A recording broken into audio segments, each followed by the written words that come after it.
এসএসসির পড়াটা যদি একটা পুকুর হয়, আপনার এইচএসসির পড়াটা কিন্তু একটা সমুদ্রের মতো। যারা এখন কামব্যাক করতে চায় তারা কি চাইলেও পারবে এই প্রথম থেকে এই জিনিসগুলো বুঝে বুঝে পড়তে?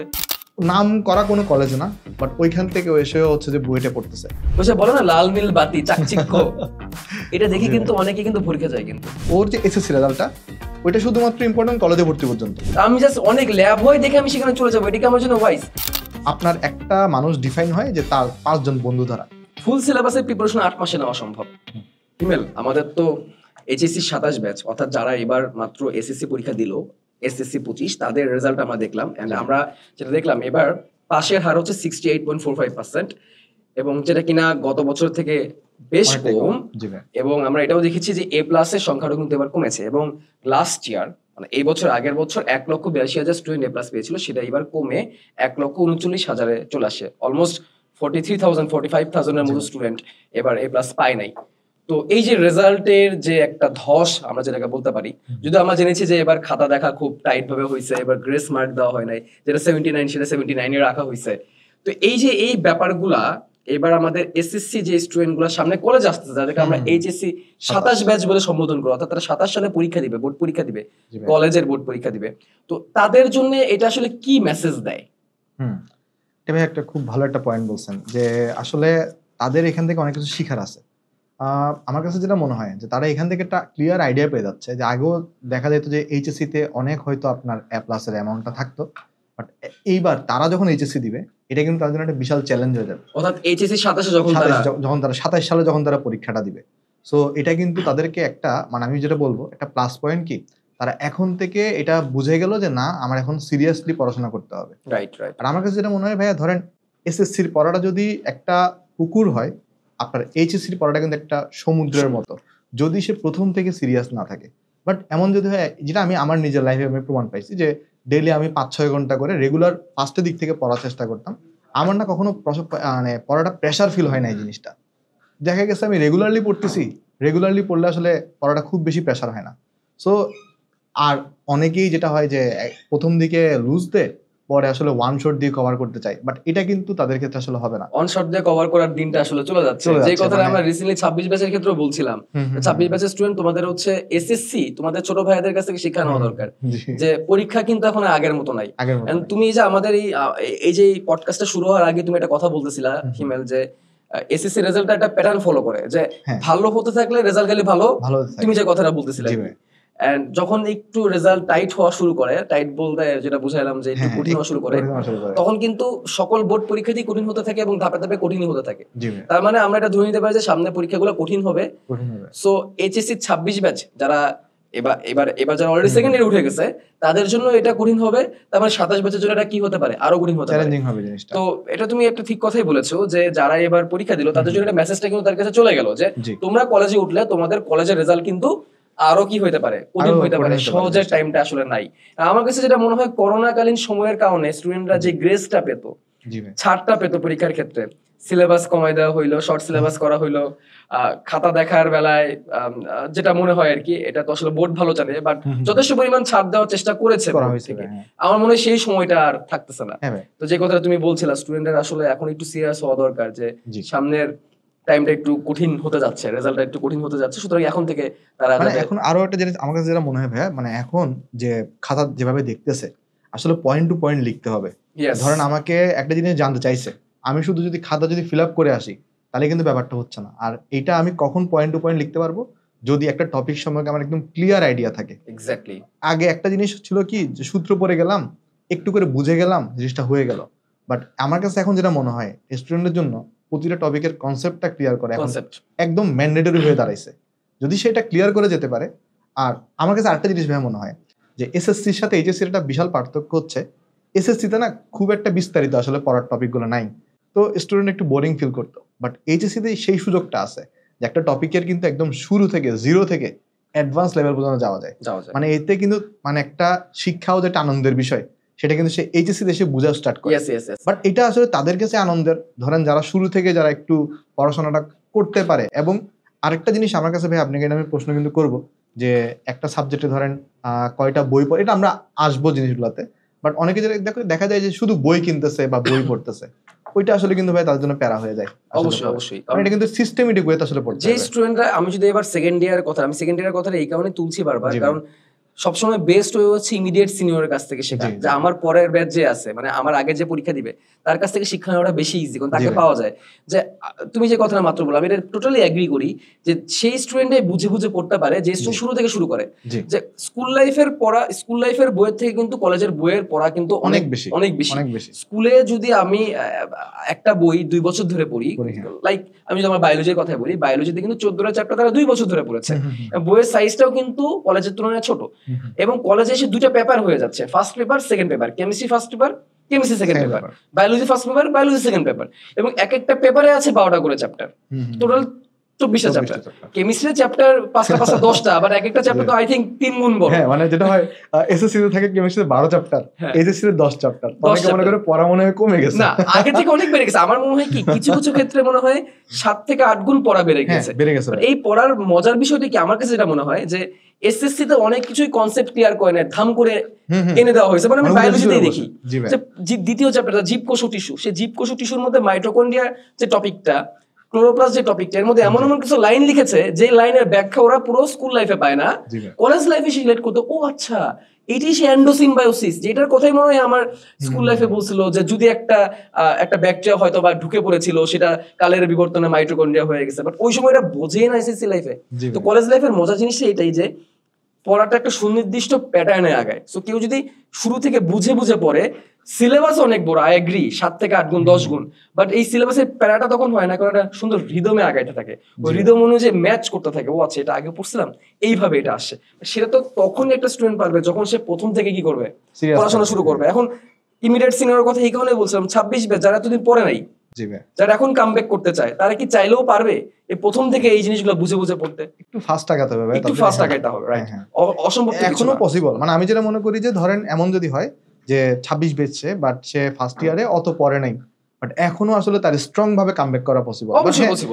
যেটা প্রবলেম, যে ধরেন যে শুরু থেকে শুরু করছে, ও যদি 6 ঘন্টা করে রেগুলারলি পড়ে, ওনার হয়তো 8 ঘন্টা পড়া লাগবে, মানে একটু বেশি পড়তে হবে, বাট সম্ভব। কারণ আমি মনে করি ফুল সিলেবাসের প্রিপারেশন 8 মাসে নেওয়া সম্ভব।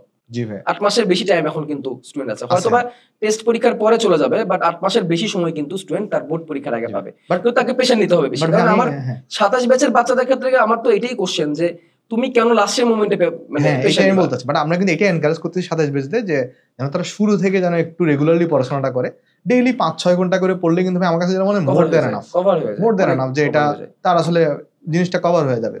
ভাই, তো প্রথমে আমি যেহেতু 27 ব্যাচের স্টুডেন্ট, আমাদেরকে এটা এই পডকাস্ট তাদের জন্য আমরা ডেডিকেট করতেছি। প্রথমে ভাই আমার কাছে যেটা মনে হয়, তাদের জন্য এখন একটা লাইফের ইম্পর্টেন্ট ডিসিশন হচ্ছে, এসএসসি রেজাল্ট তো দিয়ে ফেললো, রেজাল্ট ভালো হলে কি করবে, খারাপ হলে কি হবে, সেটা তো আমরা ডিসকাশন করবোই। বাট আমার কাছে যেটা একটা মনে হয়, যে স্টুডেন্টরা কনফিউশনে থাকে, ভাই কলেজ চয়েসটা কি হওয়া উচিত, বা কলেজ চয়েসের সময় আমার আসলে কোনটা জিনিস ফোকাসে রাখা উচিত, আমি কি ঢাকায় পড়বো নাকি আমি আমার বিভাগীয় শহরে পড়বো, এইটা খুব একটা আসলে ওরা দ্বিধাদ্বন্দ্বে ভোগে। তো আমার কাছে যেটা মনে হয়, আপনি যদি আপনার একটা এক্সপেরিয়েন্স শেয়ার করতেন, যে কলেজ চয়েসের ব্যাপারটা কি হওয়া উচিত। কলেজ চয়েসের যে ব্যাপারটা আমি যেটা ফিল করি, আমাদের সময় কিন্তু কলেজ চয়েসের ব্যাপারটা কিন্তু ডিফারেন্ট ছিল। যে আমরা কলেজে অ্যাপ্লাই করতাম, অ্যাপ্লাই করার পরে সেখানে আমাদের বাস বিচার হতো, অনেক সময় দেখা যেত পরীক্ষাও নিত। স্টিল কিন্তু বাংলাদেশে বেশ কয়েকটা কলেজ, যেটাকে আমরা অনেকে সেরা কলেজ বলি, সেরা কলেজগুলো কিন্তু এখনো পর্যন্ত কিন্তু ভর্তি পরীক্ষা নেয়। যেমন Notre Dame college, saint Joseph college, Holy Cross college, এবং আমি যেটা শুনেছি সেন্ট গ্রেগরি কলেজেও কিন্তু পরীক্ষা নেওয়ার একটা প্রচলন আছে। বাট বাকি কলেজগুলোতে কিন্তু এখন সিলেকশন হয় কিন্তু লটারি সিস্টেম বা অনলাইন সিস্টেম, যেটাকে আমরা বলি আর কি, অনলাইন সিস্টেম, মার্কসের ভিত্তিতে হয়। এখন কলেজ সিলেকশনের ক্ষেত্রে যেহেতু এটা মার্কসের ভিত্তিতে হয়, এবং এখানে নিজের এলাকায় পড়বো নাকি ঢাকায় এসে পড়বো এরকম একটা ব্যাপার থাকে। এখানে দুই টাইপের স্টুডেন্টস এখানে আছে। এক টাইপের স্টুডেন্টস যারা হচ্ছে অলরেডি ঢাকার বাইরে আছে, কোনো একটা বিভাগীয় শহরে আছে, বা একটা শহরে আছে, জেলা শহরে আছে, এটা একটা ক্যাটাগরি। আর একটা ক্যাটাগরি যারা অলরেডি ঢাকাতে আছে। তো তাদের দুইজনের জন্য কিন্তু গাইডলাইনটা ডিফারেন্ট হওয়া উচিত। যেমন যে ঢাকাতে আছে, সে তো অবভিয়াসলি যাবে না যে ঢাকার বাইরে যে কলেজে ভর্তি হবে। বাট ঢাকার কলেজে ভর্তি হওয়ার ক্ষেত্রে কিন্তু তাকে কয়টা জিনিস চিন্তা করতে হবে, এটা একটা আলোচনা। আরেকটা আলোচনা হচ্ছে যে ঢাকার বাইরে আছে, সে কি ঢাকায় আসবে কিনা। তো আমি যদি সেখানে যাই, যে ঢাকার বাইরে আছে, সে কি ঢাকা আসবে কিনা। আমি এখানে একটা কথাই বলতে চাই, ভাইয়া দেখো, তোমার যদি খুবই ইচ্ছা থাকে, বা তোমার ফ্যামিলি যদি খুবই ইচ্ছা থাকে, অনেক আগে থেকে ইচ্ছা থাকে যে আমার ছেলে মেয়েকে আমি ঢাকায় যেয়ে পড়াবো, বা আমি ঢাকায় যেয়ে পড়বো। অনেকে থাকে না যে ক্লাস 8-9 থেকে থাকে যে আমি রাজুকে পড়বো, আমার খুব ইচ্ছা আমার রাজুকে পড়ার, বা আমার খুব ইচ্ছা আমি আদমজিতে পড়বো, বা আমার অনেক আগে থেকে ইচ্ছা যে আমি নটরডেম কলেজের স্টুডেন্ট হব। তো আমি মনে করি যে ইচ্ছার একটা গুরুত্ব অবশ্যই দেওয়া উচিত, কারণ ছোটবেলা থেকে যে একটা ইচ্ছা পোষণ হয়, যে ইচ্ছাটাকে আমি 2-3 বছর ধরে লালন করি আমার মধ্যে, সেটাকে না পেলে নিজের কলেজে অনেক ভালো জায়গায় যেতে পারলো মনের মধ্যে একটা আফসোস থেকে যায়। আমি মনে করি আফসোসটা রাখা উচিত না। কারো যদি ওইরকম ইচ্ছা থাকে যে আমি রাজুকেই পড়বো, তাহলে আমি মনে করি তার রাজুক চেষ্টা করা উচিত ঢাকায়, যেহেতু মনের ইচ্ছা আছে, আমি তার রেজাল্ট যদি ভালো থাকে সে চেষ্টা করুক। বাট এরকম যদি কোনো ইচ্ছা না থাকে যে আমার রেজাল্ট এখন ভালো হয়ে গেছে, সবাই মিলে আমাকে বলতেছে যাও ঢাকায় যেয়ে পড়াশোনা করো, ঢাকায় ভালো হবে, বা হঠাৎ করে আমি বন্ধু বান্ধবদের শুনলাম যে ঢাকায় যেয়ে পড়লে কি হয়, ভালো হয়, বা আউট অফ নো হোয়ার মানে 4-5 মাস আগে আমার মাথার মধ্যে ঢুকে গেছে ঢাকায় যেয়ে পড়লে ঢাকায় অনেক ভালো সার্ভিস, অনেক টিচার পাওয়া যায়, অনেক কিছু পাওয়া যায় ঢাকায়। আমি মনে করি এটা একটা ভুল ধারণা। কেন ভুল ধারণা? কারণ বর্তমানে হচ্ছে অনলাইনের পড়াশোনার যুগ, আমরা তো অনলাইনে পড়াই। সো অনলাইনে দেশের সেরা সেরা কন্টেন্ট এখন চাইলে ইউটিউবে সার্চ করলেই পাওয়া যায়, কোর্স আকারেও পাওয়া যায়। কোর্স আর ইউটিউবের মাঝখানে ডিফারেন্স থেকে আমি তোমাকে জিজ্ঞাসা করবো, এটা আমরা একটু সাইডে রাখি। বাট আমি যেটা বলতে চাচ্ছি, কেউ চাইলে ফ্রিতেই ইউটিউবে পড়াশোনা করতে পারে, যেটা কিন্তু আমি আমার 2016 সালে এইচএসসি পরীক্ষা দিয়েছি, 2014 থেকে আমি আমার কলেজ শুরু করছি। দ্যাট মোমেন্ট আমি চাইলেও কিন্তু অনলাইনে এরকম কন্টেন্ট পাইতাম না, খুঁজে পেতাম না কিন্তু, এবং বাংলা কন্টেন্ট তো পাওয়াই যেত না। এখন সেটা কিন্তু অ্যাভেলেবেল, ইউটিউবে সার্চ করলেই আমি হিমেলের চ্যানেল সার্চ করলে কিন্তু আমি লার্ন উইথ হিমেল সার্চ করলে হিমেলের চ্যানেল পেয়ে যাচ্ছি। হাসনাত শুভ্র সার্চ করলে কিন্তু বায়োলজির একটা বিশাল বড় চ্যানেল পেয়ে যাচ্ছে, যেখানে বায়োলজির মোটামুটি সব চ্যাপ্টার রিকভার করা আছে। তাহলে আমি কেন ঢাকায় আসার প্রেশারটা নিব? ঢাকার life is not so easy. ঢাকায় ভিতরে যারা থাকে তারাই অনেক সময় বিরক্ত হয়ে যায় যে এই জ্যাম, এই যে এই প্রেশার। তো একটা স্টুডেন্ট তার ফ্যামিলিতে এতদিন বড় হয়েছে, সে ক্লাস 10 পর্যন্ত তার নিজের এলাকায় বড় হয়েছে, সেই স্টুডেন্টটা কিন্তু ঢাকায় এসে তার যে অ্যাডজাস্ট করে একটা ব্যাপার স্যাপার থাকে। প্রথমেই যে প্রবলেমটা হয় সেটা হচ্ছে খাবার দাবার স্যুট করে না। ফ্যামিলিতে এতদিন হয়তো বা সে বাবা মার সাথে থেকেছে, আম্মুর হাতে রান্না খেয়েছে, সে হঠাৎ করে এসে অসুস্থ হয়ে যায়, সে ওয়েদারের সাথে ম্যাচ করতে পারে না। এমন আমি শুনেছি অনেক মেয়েদের ক্ষেত্রে এরকম হয়েছে যে তাকে কলেজে যেতে হয় বাসে করে, কারণ ঢাকার মধ্যে তো বাস একটা বড় মাধ্যম, বাট সে দৌড়ে বাসে উঠতে পারে না, সে দাঁড়িয়ে থাকে। আমি এরকমও শুনেছি যে দৌড়ে বাসে উঠতে যে অনেক মেয়ে পড়ে যে পায়ে মুচকে গিয়েছে, যার কারণে সে কলেজ অ্যাটেন্ড করতে পারে না 10-15 দিন। তো এতে করে কি তার লাভ হলো না লস হলো? অবশ্যই লস হলো। তাহলে সে কিন্তু জিনিসগুলো জানতো না, এবং এই সিনারিগুলো কিন্তু তাকে বলে না। সে জাস্ট যেটা শুনে যে আচ্ছা আমি এই কলেজে ভর্তি হয়ে গেছি, এই কলেজে ভর্তি হইতে পারলে A+ নিশ্চিত। কলেজ কখনো A+ নিশ্চিত হয় না। আমার কাছে এটাই মনে হয় ভাইয়া। যেমন আমি নিজে চিটাং কলেজে পড়ছি, আমি কিন্তু নটরডেম কলেজে এক্সাম দিই নাই। আমার কিছু পয়েন্ট ছিল যে আমি কেন দিই নাই, বা ব্যাপারটা হচ্ছে আমার কাছে ওই যে আপনি যেটা প্রথমে বললেন যে একটা স্বপ্ন থাকে কিনা কলেজে, আমার কলেজ নিয়ে আসলে খুব একটা বেশি ফ্যাসিনেশন ছিল না। আমার কলেজ যে কোনো, আমার কাছে টার্গেট ছিল যে এক জায়গায় পড়লে হইলো, পড়াটা নিজের উপর, যে বেসিক ক্লিয়ার করবো, কনসেপ্ট ক্লিয়ার করবো, এরকম। আমার কাছে যেটা মনে হয় ভাই, ধরেন একটা স্টুডেন্ট যখন ধরেন সে জেলা শহরে থাকে, প্রথম করে তার ফ্যামিলি কিন্তু জেলা শহর বা বিভাগ শহরে, তার ফ্যামিলি কিন্তু ঢাকাতে না। তো সে যখন ঢাকাতে আসে তার উপর কিন্তু অনেক রেসপন্সিবিলিটি এট এ টাইমে পড়ে যায়। যেমন একটা হচ্ছে যে তাহলে অনেকে বলতে পারে তাহলে ভাই আপনি বুয়েটে কেন আসছেন, মানে বুয়েটে তো ঢাকাতে। বাট একটা জিনিস কি, যে বুয়েটে যেটা হয় যে বুয়েটে হল পাওয়া যায়, বা যে কোনো পাবলিক ইউনিভার্সিটি হল পাওয়া যায়, পরিবেশটা কিন্তু অন্যরকম। আর আরেকটা পয়েন্ট হচ্ছে যে কলেজ লাইফটার স্পানটা কিন্তু খুব ছোট, মানে বেশিতে বেশি 1.5 বছর থেকে 1 বছর 8 মাস 9 মাস। সো ওই টাইমটাতে অ্যাডজাস্ট হওয়ার জন্য যদি আমি 3-4 মাস সময় নষ্ট করে ফেলি, এটা আসলে আমার টাইম কোথায় পড়াশোনা, মানে এটা কিন্তু খুব একটা লস আসলে। ইউনিভার্সিটি খেলে আমি যেটা দেখি, আমার মেডিকেলের ক্ষেত্রে আমি যেটা দেখেছি, আমি যখন সোহরাওয়ার্দীর বিডিএস এ যখন আমি ভর্তি হলাম, আমরা হলে অ্যালটমেন্ট পেলাম, ওইখানকার পরিবেশে ডিফারেন্ট ছিল। আমরা জানছি যে আমি মাত্র হলে আসছি, আমার ক্লাস রেগুলার ক্লাস শুরু হইতে এখন অনেক দেরি। সেই সময় হলের ফ্রেন্ডরা আমরা সবাই মিলে ডিসকাস করছি, কথাবার্তা বলছি, আমরা একসাথে একটা ভালো টাইম কাটাইছি, একজনের সাথে চেনা পরিচিত হয়েছি, এবং মেডিকেলের পড়াশোনাটাও আস্তে ধীরে শুরু হয়েছে। আমি আই থিঙ্ক তুমি ওটা রিলেট করবা, ইউনিভার্সিটি কিন্তু একদম ধাপ করে কিন্তু পড়ালেখার একটা প্রেশার পড়ে না। এবং যেহেতু এই ইউনিভার্সিটিতে বা মেডিকেল একটা স্টুডেন্ট 4 থেকে 5 বছর থাকে, তার কাছে অফুরন্ত টাইম আছে। এবং আমরা আমাদের মেডিকেলের ক্ষেত্রে দেখেছি যে একটা পরীক্ষা ধাপে দেওয়ার সুযোগ থাকে, কিন্তু কলেজে কিন্তু এইসব এক্সপেরিমেন্টের সুযোগ নাই। কলেজে প্রথম দিন হয়তো একটু ইন্ট্রোডাকশন হবে, ইন্ট্রোডাকশন হওয়ার পর দ্বিতীয় দিন থেকে একদম দুরন্ত গতিতে পড়ালেখা শুরু হয়ে যাবে। এবং সেটা যদি সরকারি কলেজ হোক বা বেসরকারি কলেজ হোক, পরীক্ষার একটা প্রেশার কিন্তু শুরু হয়ে যাবে কলেজে পরীক্ষা। সো এখানে কিন্তু এক্সপেরিমেন্ট করার সুযোগ নাই। আমি যদি নতুন পরিবেশে এসে পেট খারাপ থাকে আমার 4-5 দিন, বাইরের খাবার আমি খেতে পারি না, মেসের খাবার আমি খেতে পারি না, আমি অসুস্থ থাকি মাসে, সপ্তাহের মধ্যে 3-4 দিন, মাসের মধ্যে 10-12 দিন যদি আমি অসুস্থ থাকি, আমি পড়াশোনা কখন করবো? আমাকে একটা এরিয়া চিনতে তো আমার অনেক টাইম লেগে যাবে। আরেকটা যেটা প্রবলেম হয়, অনেকে অন্য জায়গা থেকে এসে ঢাকার ওই যে বলে না লাল নীল বাতি চাকচিক্য, এটা দেখে কিন্তু অনেকে কিন্তু ভরকে যায়। কিন্তু অনেক স্টুডেন্ট তার নিজের শহর থেকে A+ নিয়ে আসে, ঢাকা থেকে কিন্তু A+ নিয়ে ফিরতে পারে না, এবং ঢাকার সেরা কলেজগুলো কিন্তু বাছাই করে করে কিন্তু A+ নেয়। সবাই কি A+ পায় না ভাই, এটা আসলে পায় না। আমার কাছে যেটা মনে হয় ভাই, ধরেন তার কাছে যদি আসলে প্রপার ইন্টারনেট অ্যাক্সেসটা থাকে, বা কারণ আমার কাছে আরেকটা যেটা একটা ক্রুশাল পয়েন্ট মনে হয় যে HEC লাইফে এটা 99% স্টুডেন্টের জন্য সত্য, 1% স্টুডেন্ট হচ্ছে এক্সেপশনাল কেস, যে সে একা আসলে পড়াটা পসিবল না, মানে তাকে কারো না কারো আন্ডারে গাইডলাইনে পড়তে হবেই, মানে 99% স্টুডেন্টের জন্য। হ্যাঁ, 1% স্টুডেন্ট ওরা নিজেরা বই পড়ে, নিজেরা ইউটিউব ভিডিও দেখে বা সবকিছু করে ফেলতে পারবে, বাট 99% স্টুডেন্ট আসলে কারো না কারো গাইডলাইন ভিডিও যখন দেখছে তখনও কিন্তু আরেকজনের গাইডেন্সে সে কিন্তু পড়ছে। মানে ব্যাপারটা হচ্ছে ও নিজে ক্যাপেবল, মানে নিজে থেকে বই পড়ে করাটা আসলে কলেজ লাইফে খুব ডিফিকাল্ট। কিন্তু হ্যাঁ, এই অল্প টাইমটাতে মানে আসলে গবেষণা করে রিসার্চ করে যে এটা থেকেও কারো না কারো গাইডলাইনে থাকতেই হবে আসলে। আমার কাছে যেটা মনে হয় এখন অনলাইনের যুগে এটা আসলে গাইডলাইনটা আসলে খুবই প্রিমিয়াম ভাবে অ্যাভেলেবল এবং অনেক কম প্রাইসে। তো তার কাছে যদি প্রপার ইন্টারনেট অ্যাক্সেস থাকে, মানে সে যদি দেখে যে সব জায়গায় ভালো জায়গায় সে ক্লাস করতে পারতেছে, আমার কাছে মনে হয় যে ভাই ওই যে আমার টপ কলেজেই পড়তে হবে এটা আসলে ম্যান্ডেটরি না। কলেজ কি আসলে ম্যাটার করে?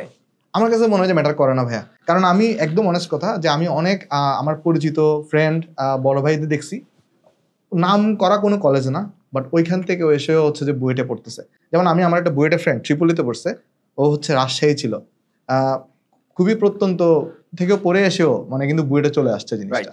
তো এইটা আসলে আমার কাছে যেটা মনে হয় যে হ্যাঁ, একটা কলেজ ম্যাটার করে কিরকম, যে একটা পরিবেশটা ভাই অনেক ইম্পর্টেন্ট। যে ধরেন আপনি যেটা হবে ভালো টপ কলেজে পড়লে আপনার সব ফ্রেন্ডরা পড়াশোনা করতেছে, আপনি দুইটা জিনিস হইতে পারে সেক্ষেত্রে, হয় আপনি ডিমোটিভেটেড হয়ে যাবেন, মানে একদমই হারায় যাবেন, আবার এমন হইতে পারে আপনি ওদের সাথে একটা মানে কম্পিটিশনের একটা টেন্ডেন্সি চলে আসবে। আমার রেজাল্ট ভালো হইছে, আমার রেজাল্ট A+ আসছে, বা আমার সবগুলো সাবজেক্টে A+ আসছে, আমার মার্কস অনেক ভালো, সো আমি চাই যে ভালো স্টুডেন্ট আমার মতো যারা আছে সেই পরিবেশে থাকতে। তো সেই ক্ষেত্রে তো আমি চাইবই আমি একটা ভালো কলেজে পড়ি। আমি একটা ভালো কলেজ ভালো বলতে কি আসলে কলেজকে কিন্তু আসলে ভালো খারাপ বলে জাজ করা আসলে হয় না। যে কি যদি আমি হার্শ রিয়েলিটির কথা বলি, কিছু কলেজ বেছে ছেকে স্টুডেন্টদেরকে নিয়ে নেয়, A+ নিয়ে নেয়, গোল্ডেন নিয়ে নেয়, আবার কিছু স্টুডেন্ট সেটা নিতে পারে না। যে স্টুডেন্ট ছেকে A+ বা গোল্ডেন নিয়ে নিবে, সেই স্টুডেন্ট তো অবভিয়াসলি ভালো রেজাল্টই করবে। তো আলটিমেটলি কলেজকে আমি ভালো খারাপ কিভাবে বলবো?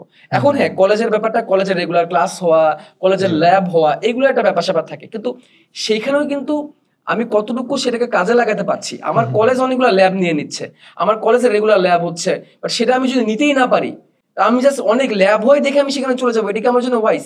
আমার যতটুকু আমি সেখান থেকে যতটুকু নিব সেটা থেকে তো আমার ফোকাস রাখতে হবে। এবং তোমার সাথে আমি কথাটা আমি একটু মানে পুরোপুরি একমত করবো, আবার এখানে আবার একটা আমার নিজের একটা মতামত আমি এখানে দিব, সেটা হচ্ছে কলেজ মেটার করে না, আবার করে।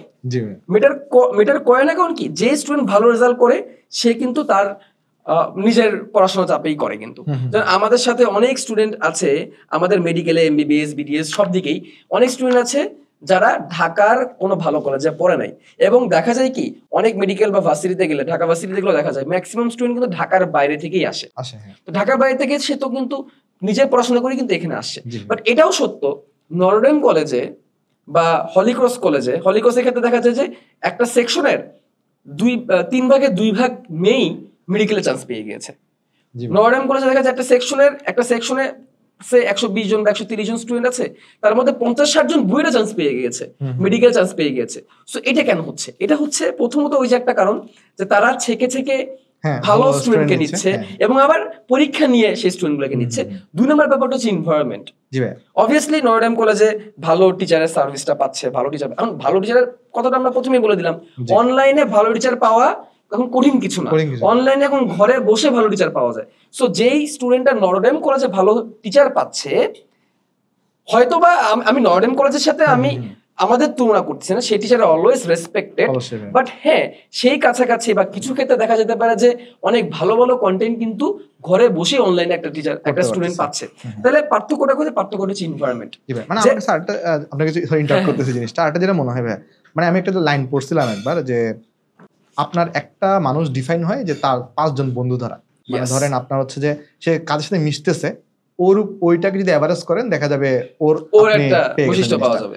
তো আরেকটা যেটা মনে হয় যে ধরেন আমরা ইন্টারে যখন আমরা পড়াশোনা করি, ওইখানে আমরা যখন নিজের একটা ধরেন প্রবলেম করলাম, বাট ওই প্রবলেমটা যদি আমি আমার ফ্রেন্ডের সাথে ডিসকাশন করি, ধরেন ও আরেকটা মেথডে করলো, দেখা যাবে সেই মেথডের সাথে আমি কিন্তু পরিচিত হয়ে গেছি। আমি ডিসকাস করলে শেখাটা হয় কিন্তু বেশি ইজিলি শেখা হয়। যে ডিসকাস করছে তারও শেখা হচ্ছে, তার তো ঝালাই হয়ে যাচ্ছে, যাকে সে দেখাচ্ছে তারও কিন্তু নতুন একটা জিনিস শেখা হয়ে যায়। এবং এই জিনিসটা কিন্তু ইঞ্জিনিয়ারিং এর ক্ষেত্রে অনেক কাজে লাগে। ধরেন একটা ম্যাথই মানে ও জানতো একটা মেথড, বাট 4-5 জনের সাথে ডিসকাশন করার কারণে 4-5টা মেথড কিন্তু ও জেনে গেছে। তো এটা কিন্তু ভাইয়া ধরেন ডিসকাশনের যে ব্যাপারটা, এটা কিন্তু টপ কলেজগুলোতে বেশি হয়, কারণ ওরা সবাই পড়ালেখার মধ্যে থাকে। বাট একটা ধরেন একদম প্রত্যন্ত অঞ্চলের একটা ধরেন কলেজ, সেখানে কিন্তু এই সুযোগটা আসলে থাকে না, একটা স্টুডেন্ট চাইলেও সে ডিসকাশন করতে পারে না। কিন্তু এখানে আবার আমাদের স্টুডেন্টরা আবার ডিমোটিভেট হয়ে যেতে পারে যে আমি প্রত্যন্ত আছি, আমার ক্ষেত্রে এটা সম্ভব না। এই জায়গায় কিন্তু আমার কথাটা বলছি, এই জায়গাটা কিন্তু কাজ করছি আমরা এসিএস, আমরা অনলাইনে কিন্তু এই জায়গাটা কাজগুলো করছি। এটা আমাদের যে সাইকেল গুলো আছে, আমরা যে সাইকেল সিস্টেমে পড়াই, আমরা যেভাবে ক্লাসগুলো নেই, সেখানে কিন্তু একটা স্টুডেন্টের এমনও কিন্তু আমরা শুনেছি যে ভাইয়া আমার মনে হয় কোশ্চেনটা ছিল, আপনি এটা উত্তর দিয়ে দিলেন। এবং যখন আমাদের তো একটা সুন্দর জিনিস আছে, সেটা হচ্ছে কমিউনিটি। আমরা কিন্তু একসাথে স্টুডেন্টদেরকে কথা বলার সুযোগ দিই। আমাদের ফেসবুক গ্রুপ বা এই গ্রুপের মধ্যে কিন্তু তারা নিজেদের আইডিয়া কিন্তু কি করতে পারে, শেয়ার করতে পারে।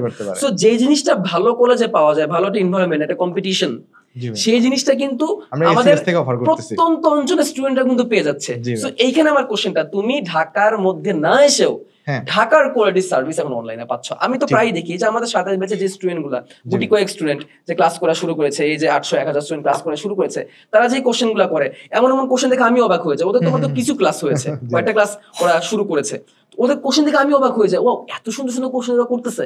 বাট যে কোশ্চেনটা করছে গ্রুপে, ওই গ্রুপে তো প্রায় অনেক স্টুডেন্টই থাকে, হ্যাঁ, তো এই যে 700-800 স্টুডেন্ট যে গ্রুপের মধ্যে আছে, 700-800 স্টুডেন্টে কিন্তু ওর এই দারুণ করা কোশ্চেনটা কিন্তু দেখতে পাচ্ছে। সো যে জিনিসটা আমি ভালো কলেজে দেখতেছি, যে একটা গ্রুপ, সেখানে 4-5 জন স্টুডেন্ট ভালো জিনিসটা ডিসকাস করতেছে, সেটা কিন্তু 4-5 জনের মধ্যেই সীমাবদ্ধ। আর আমাদের এখানে ভালো দিকটা কি, যে ওই গ্রুপের মধ্যে 800 বা 1000 স্টুডেন্ট যারা যারা কোর্সে আছে সবাই আছে, সবাই ভালো কোশ্চেনটা দেখতে পারতেছে। তাহলে এটা কি ওই ভালো কলেজের ওই 5 জনের থেকে বেশি ভালো না? তাহলে আমরা তো সেই জায়গাটা সলভ করে ফেলছি। তো এই জন্য আমি বলি যে তোমার যদি খুব ইচ্ছা থাকে, যে ইচ্ছা ছিল আমি রাজুকে পড়বো, then you can try, but এটা ভাবার কোনো কারণ নাই যে আমার রাজুকে হয় না, আমি ঢাকা আসতে পারি নাই, আমার পক্ষে হয়তো বা ভালো রেজাল্ট করা সম্ভব না, কারণ আমাদের মেডিকেল বা তোমার বুয়েটে বা ঢাকা ইউনিভার্সিটিতে ম্যাক্সিমাম স্টুডেন্ট দেখা যায়। ভাই এই ট্রেন্ডটা কিন্তু দেখা যাচ্ছে আমার কাছে, যেটা মনে হয় যে ভাই আপনার অনলাইন আসার পরে 21 সালের পর থেকে, যে আপনার আগে একটা ছিল যে বুয়েটের মধ্যে 400-500 স্টুডেন্ট বা 600 স্টুডেন্ট ঢাকা থেকেই হচ্ছে, ঢাকার বাইরে থেকে খুব কম হচ্ছে, একটা ট্রেন্ড দেখা যায় তো জিনিসটা। বাট এখন কিন্তু দেখা যায় কি না, টপ পজিশন গুলাতে আগে কিন্তু দেখা যেত টপ পজিশন গুলো বেশিরভাগই ঢাকা থেকে হচ্ছে, এবং বা রাজশাহী থেকে হচ্ছে বা চিটাং থেকে হচ্ছে। বাট এখন কিন্তু দেখা যায় হচ্ছে, ভাই আমার কাছে যেটা মনে হয়েছে যে টপ পজিশন গুলা মানে আপনার কিন্তু অন্যান্য ডিস্ট্রিক্ট থেকেও, বা খুব মানে জিনিসটা আমরা জানতাম না, বাট ওইখান থেকে একটা স্টুডেন্ট কিন্তু এরকম ভালো করে হচ্ছে। এটা কিন্তু ভাই আমার কাছে যেটা মনে হয় যে অনলাইন এখানে একটা বড় একটা আসলে ভূমিকা রেখেছে, এবং কোয়ালিটি কন্টেন্ট এখন চাইলেই পাওয়া যাচ্ছে। আমি তো আমার তো মনে হয় হিমেল তোমার চ্যানেলে মেবি সবগুলো চ্যাপ্টারই মোটামুটি কভার করে দেওয়া হয়ে গেছে। ব্যাপারটা হচ্ছে তখন তো আসলে ভাই ধরেন এগুলা প্রায় 3-4 বছর আগের কন্টেন্ট, আমরা এখনের কন্টেন্ট গুলা আমরা যেগুলো সাইকেলে যেগুলো পড়াচ্ছি, আমার কাছে যেটা মনে হয় যে একদম কমসে কম হলো একদম 50 গুণ বেটার কন্টেন্ট হচ্ছে আমার ইউটিউব চ্যানেলে। এটা আসলে ভাই আমরা ইউটিউবে ধরেন আমরা যখন পড়াইছি তখন আমরা সিরিয়াসলি পড়াইছি, এখন আমরা সিরিয়াস, এটা তো একটা সফটওয়্যার আপডেটের মতো। আমি এটা বলতেছি, ধরেন আজকে আমি 27 বেসকে একটা জিনিস পড়াচ্ছি, আজকে একটা আমি কোয়ালিটি সার্ভ করতেছি, 28 বেসকে যখন আমি পড়াবো ডেফিনেটলি বেটার কোয়ালিটি। কিন্তু এখানে আমি 27 বেসে এটা কষ্ট করার কিছু নাই, কারণ আমি এখন যেখানে আছি সেখানে আমি বেস্টটা দিয়েছি, যে এটা হচ্ছে মোবাইলের সফটওয়্যার, অ্যান্ড্রয়েডের সফটওয়্যার আপডেটের মতো। যে আমরা যে সময় অ্যান্ড্রয়েড ইউজ করা শুরু করেছিলাম, অ্যান্ড্রয়েড 4 বা অ্যান্ড্রয়েড 5, সেই সময় ওইটাই ছিল বেস্ট, বাট এখন যেটা ইউজ করতেছি এটা এখনকার সময় বেস্ট। সেম 27 বেস এখন যেটা পাচ্ছে 27 বেসের জন্য বেস্ট, বাট আমিও আপডেট করব 27 ব্যাচ বা 26 ব্যাচ, সেও যখন এটা জিনিসকে বারবার পড়বে তারও কিন্তু পড়া কি হবে, ভালো হবে। আমার কাছে আরেকটা যেটা মনে হয় ভাই, মানে আমাদের কন্টেন্ট আপডেট করার পিছনে কিন্তু স্টুডেন্টের অনেক ভূমিকা আছে। কিরকম, যে ধরেন আমি একটা জিনিস একবার একটু করে একটা ম্যাথ প্রবলেম করালাম না, বাট সে আমাদের ডিসকাশন গ্রুপে সে এটা দিল, তখন আমি দেখলাম জিনিস আসলে ইন্টারেস্টিং, তখন স্টুডেন্ট ডিসকাশন করলো, দেন এইটাকে কিন্তু আমরা নেক্সট বেচে আমাদের ক্লাস কন্টেন্টে নিয়ে আসবো। রাইট। তো এটা কিন্তু স্টুডেন্টদের ভূমিকা আসলে কম না এখানে। আমি একটা প্রশ্ন করবো, যে আমাদের তো দুই ক্যাটাগরি এখানে স্টুডেন্ট এখানে আমরা দেখতে পাচ্ছি। একটা ক্যাটাগরি স্টুডেন্ট যারা তাদের আশানুরূপ রেজাল্ট পেয়েছে, জিপিএ 5 বা সব সাবজেক্টে 5 পেয়েছে, আবার এক ক্যাটাগরি স্টুডেন্ট যারা পায় নাই সেটা। তো আমি তোমাকে প্রশ্ন করব যে যারা পায় না তাদেরকে নিয়ে আলোচনাটা বেশি, এজন্য তাদের ব্যাপারে আমি একটু সময় নিয়ে আসবো। যারা ভালো রেজাল্ট করেছে তাদের ক্ষেত্রে এখন করণীয়টা কি? কারণ তাদের উপর কিন্তু এখন অনেক এক্সপেকটেশন বেড়ে গেছে ভাই। আমার কাছে যেটা মনে হয় ভাই যে এসএসসি যে রেজাল্টটা, এটা আসলে দুইটা পার্সপেক্টিভ আলোচনা করা যায়। একটা পার্সপেক্টিভ হচ্ছে যাদের প্রিপারেশন তারা ইঞ্জিনিয়ারিং এ নিবে, আর যারা প্রিপারেশন মেডিকেলে নিবে। সো এসএসসি রেজাল্টটা অনেক বেশি ইম্পর্টেন্ট মেডিকেল আর ভার্সিটির জন্য। যেমন ঢাকা ইউনিভার্সিটিতে একটা জিপিএতে ভালো মার্ক আছে, আবার মেডিকেলেও কিন্তু জিপিএর জন্য একটা ভালো মার্ক আছে। সো ওইখানে এক নাম্বারের ডিফারেন্সটাও কিন্তু অনেক বেশি, কারণ যেহেতু জিপিএটা ম্যাটার করতেছে। বাট ইঞ্জিনিয়ারিং এর যেটা সবচেয়ে বড় সুবিধা, এসএসসির মার্কটা আসলে অত বেশি মানে অত বেশি না, মানে কাউন্টই হয় না। এসএসসিটা আসলে কাউন্টই হয় না।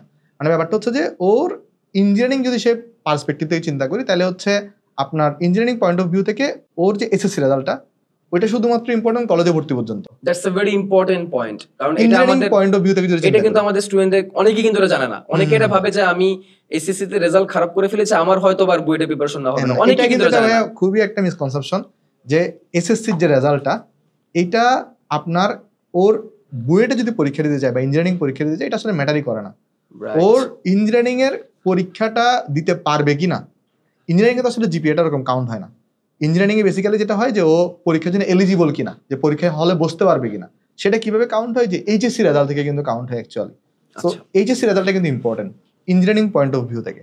আর মেডিকেল আর ভার্সিটির জন্য কিন্তু আপনার এখানে তো জিপিএ থেকে একটা নাম্বার আসে। সো এসএসসিটা ইম্পর্টেন্ট। এসএসসি থেকে জিপিএ থেকে একটা মার্ক এবং এইচএসসি জিপিএ থেকে একটা মার্ক মেডিকেল এবং ভার্সিটিতে চলে আসে। মানে ধরেন আমার যেটা সেয়া থাকবে যে ধরেন যারা রেজাল্ট ভালো করছে ওদের জন্য সব রাস্তায় ওপেন, বা সব রাস্তায় আসলে ওরা মানে ওর একটা ভালো অ্যাক্সেস পাচ্ছে, যে আপনার মেডিকেলেও ভালো মানে সে টপ মার্ক নিয়ে আসে, আবার ইঞ্জিনিয়ারিংও তো মার্কটা ম্যাটার করতেছে না, বাট ওর তো মানে জিনিসটা আসেই। বাট যারা রেজাল্টটা ভালো করছে ওদের কিন্তু ওদের উপর কিন্তু ফ্যামিলির এক্সপেকটেশন বেড়ে গেছে, সোসাইটির এক্সপেকটেশন একটা বেড়ে গেছে জিনিসটা। সো ওরা কিন্তু হাল ছেড়ে দিলে হবে না। যে অনেক আমি ভাই দেখছি যে এরকম যে আপনার চিরাং কলেজ হয়ে গেল, নটরডেম কলেজ হয়ে গেল, একটু মানে লুজ দি পড়ে, আমি অনেক কিছু পেয়ে গেছি। হ্যাঁ, অনেক কিছু পেয়ে গেছি, বলে না আমি কি হুনুরে, এরকম টাইপের একটা মনোভাব চলে আসে। এটাতে কিন্তু ধরা খায় আসলে, যে একটা অহংকার বোধ চলে আসে, বা একটা যে মানে আমি সব পারি এরকম একটা টেন্ডেন্সি চলে আসে, এবং এরাই কিন্তু পরবর্তী রেজাল্টটা খারাপ করে ফেলে। দ্যাটস ওয়াই এনডিসি, এইচসিসি বা ভালো ভালো কলেজগুলা বেছে বেছে ছেকে ছেকে ভালো স্টুডেন্ট নিচ্ছে, বাট সবাই তো এপ্লাস পেয়ে যাচ্ছে। যেমন আমি যদি আমার চিরাং কলেজে বলি, কারণ আমি নটরডেম সময় কমেন্ট করার আমার উচিত হবে না, যে আমি চিরাং কলেজে পড়ছি। চিরাং কলেজে আমাদের সময় 500 জন স্টুডেন্ট ছিল। 500 জন কি সবাই ভালো জায়গায় টিকছে? না, কারো হয়তো পরিশ্রম করছে বাট টিকে নাই। বাট একটা অনেস্ট কথা কি ভাই, আমি যত আমার স্টুডেন্ট ফ্রেন্ডদের দেখছি বা স্টুডেন্ট পড়াচ্ছি, পরিশ্রম করছে সিরিয়াস ওয়েতে, বাট ভালো জায়গায় হয় নাই, কোথাও চান্স হয় না, এরকম খুব কম, খুবই রেয়ার। এটা পরিশ্রম করলে কোনো না কোনো জায়গায় হয়ে যায় এই জিনিসটা। তার মানে হচ্ছে এখন যারা এ প্লাস পেয়েছে, বা যেটাকে আমরা গোল্ডেন এ প্লাস বলি সচরাচর আর কি, সবগুলো সাবজেক্টে এ প্লাস, তাদের উপর যেহেতু ফ্যামিলি এক্সপেকটেশন বেশি, তাদের নিজেদের রেজাল্টটা ভালো হয়েছে, সুতরাং এই রেজাল্টটাকে ধরে রাখতে হবে। এবং আমার কাছে যেটা মনে হয় যে একদিন দুদিন উদযাপন করলো, এখনই পড়াটা শুরু করে দেওয়া উচিত তাদের। আসলে এই যে এই মাত্র যে কথাটা বললো যে এখনই পড়াটা শুরু করা উচিত, এইখানে কিন্তু এখনই কিন্তু দেখবা কমেন্টে অনেকে বলা শুরু করবে ভাই রেস্ট করতে দেন, এবং অনেকেই অনেক বিজ্ঞ মানুষ হিসেবে বলা শুরু করবে কেন এখনই কেন পড়াশোনা শুরু করতে হবে, বাট কম্পিটিশন তো শুরু হয়ে গেছে। জি ভাই, এটা নিয়ে আমার একটা সে হচ্ছে ভাই ফিজিক্স সেকেন্ডের টপিক আছে জড়তা। জড়তা হচ্ছে আপনি যদি যেভাবে আগাচ্ছেন, ধরেন গতিশীল থাকলে একটা ব্রেক করলে কিন্তু সাথে সাথে আমরা থেমে যাই না। ব্যাপারটা যেটা হয় যে আমরা যদি পড়াটা স্টপ করে দিই 15-20 দিনের জন্য, পরে আবার কামব্যাক করাটা অনেক ডিফিকাল্ট হয়ে যায়। এটা আমাদের নিজেদের ক্ষেত্রে কাজের ক্ষেত্রে দেখি যে অনেক ডিফিকাল্ট হয়ে যায়। ঈদের সময় যখন ভ্যাকেশন নেই, এই ভ্যাকেশন যদি 7 থেকে 10 দিন হয়ে যায়, এরপরে যখন আবার কাজে ফিরে আসি, সেটা যে কোনো কাজ কিন্তু লস হয়ে যায়, খুব কষ্ট হয়ে যায়। এবং এইটাই যে একটা লম্বা সময়ের জন্য গ্যাপ নেওয়া উচিত না। এটা ভালো রেজাল্ট করুক আর রেজাল্ট আসলে নাই, 1-2 দিন আনন্দ উৎসব করছে ওকে, বাট এরপরই আমার কাছে যেটা মনে হয় যে পড়াশোনার মধ্যে ফিরে আসা উচিত। যে যাই বলুক, অনেকে বলবে যে 2-3 মাস আনন্দ করো, ফুর্তি করো। একটা মানুষ কিভাবে 2-3 মাস আনন্দ ফুর্তি করতে পারে? একটা মানুষ কিভাবে 2-3 মাস ঘোরাঘুরি করাইতে পারে? এটা তো একটা স্বাভাবিক মানুষের পক্ষে সম্ভব না রে ভাই। এটা স্বাভাবিক মানুষ চাইলেও পারে না কিন্তু এটা করতে। আরেকটা আমি একটু পয়েন্ট অ্যাড করব, ভুলে যাবো হয়তো, জন্য বলে ফেলতেছি। তো অনেক এসএসসি তে যেটা অনেকে করে, যে ধরেন এসএসসি তে সময় ছিল 2 বছর, বাট আমার ক্ষেত্রে যেটা হয়েছে, আমি দেখছিলাম যে আমরা 9-এ কেউই পড়ি না আসলে, ক্লাস 9-এ 10-এ দেখা যায় লাস্ট 6 মাসে পরেই কিন্তু গোল্ডেন চলে আসে। এবং ইভেন টপ র্যাঙ্কও করে ফেলা পসিবল, এটা কলেজে সম্ভব না, এটা কিন্তু কলেজে পসিবল না যে আমি 6 মাস লাস্ট 6 মাস পড়লাম, এটা সম্ভব না। কলেজের প্যাটার্নটাকে আমি এভাবে চিন্তা করি ভাই, ধরেন হচ্ছে আপনার একটা, যদি আমি রিক্সার অ্যানালজি ইউজ করি, সেটা হইতেছে আমি একটা কন্টিনিউয়াস পেডাল মেরে যাব, তাহলে আমার কিন্তু কষ্টটা হবে কম, বাট আমি একবার থেমে যাওয়া রিক্সাকে আবার পেডাল মারবো আবার এটা কিন্তু কষ্ট হবে বেশি। এটা আমি নিজেও দেখেছি, আমি যেহেতু বেশ কয়েক বছর যাবত স্টুডেন্ট পড়াচ্ছি, এসএসসি তে ভালো রেজাল্ট করা স্টুডেন্ট, ভাই স্টুডেন্ট কিন্তু দুই টাইপের থাকে। একটা টাইপের স্টুডেন্ট থাকে যারা একদম শুরু থেকে রেগুলার পড়াশোনা করে, আরেক টাইপের স্টুডেন্ট যারা নিজেকে অনেক বেশি মেধাবী মনে করে, তারা করে কি আছে ঠিক আছে লাস্টে 3 মাস পড়বে এবং এসএসসি তে লাস্টে 3 মাস বা 6 মাস পরে র্যাঙ্ক করে ফেলছি, একদম গোল্ডেন এ প্লাস পেয়ে যায়।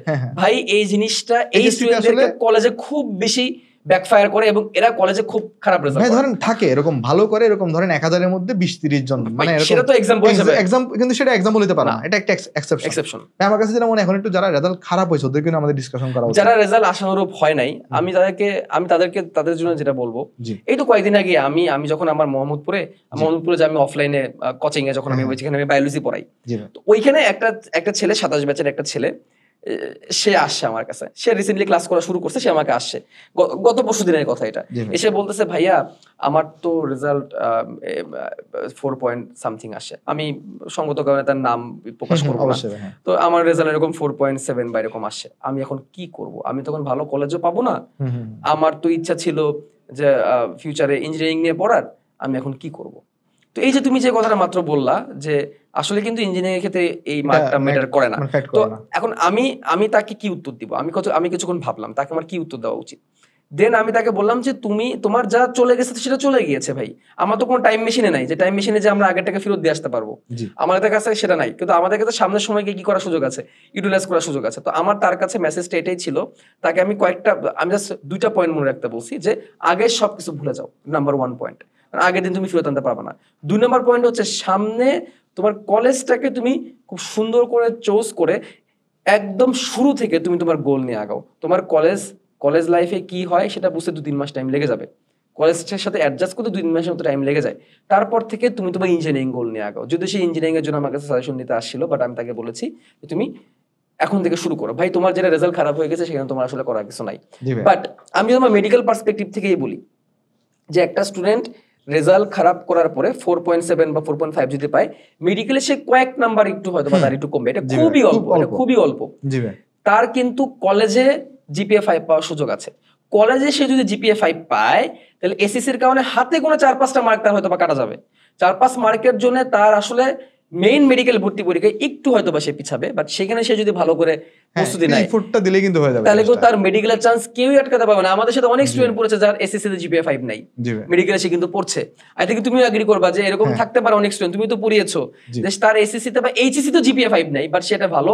আমি আমার কিন্তু একটা ফ্রেন্ডের উদাহরণ দিব। আমার একটা ফ্রেন্ড আছে, এইটা ও আমার সাথে কলেজে পরিচয় হয়েছে, চিরাং কলেজে ছিল না, আমরা তো অনেক জায়গায় তখন অফলাইনে কোচিং করতাম, একটা ম্যাথ কোচিং করতে গেছিলাম। তো ওইখানে যেটা হইতো যে আমি দেখতাম যে ছেলেটা খুব চুপচাপ থাকতো, মানে আর যেটা হইতো যে আমিও তো আমার স্কুল ছিল চিরাং ক্যান্টনমেন্ট পাবলিক স্কুল, তো দেখা যাইতো হচ্ছে যে আমাদের এখান থেকেও চিরাং কলেজে খুব ছেলেপেলে কম, মানে স্কুল থেকে টিকসে কম, আর আমাদের ওরকম ফ্রেন্ডও কোচিংয়ে থাকতো না।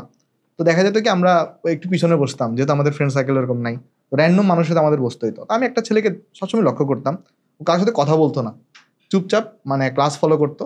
তো প্রথমে 1 মাস অবজার্ভ করলাম, রেগুলারলি বসতাম, বাট খুব একটা কথা হইতো না।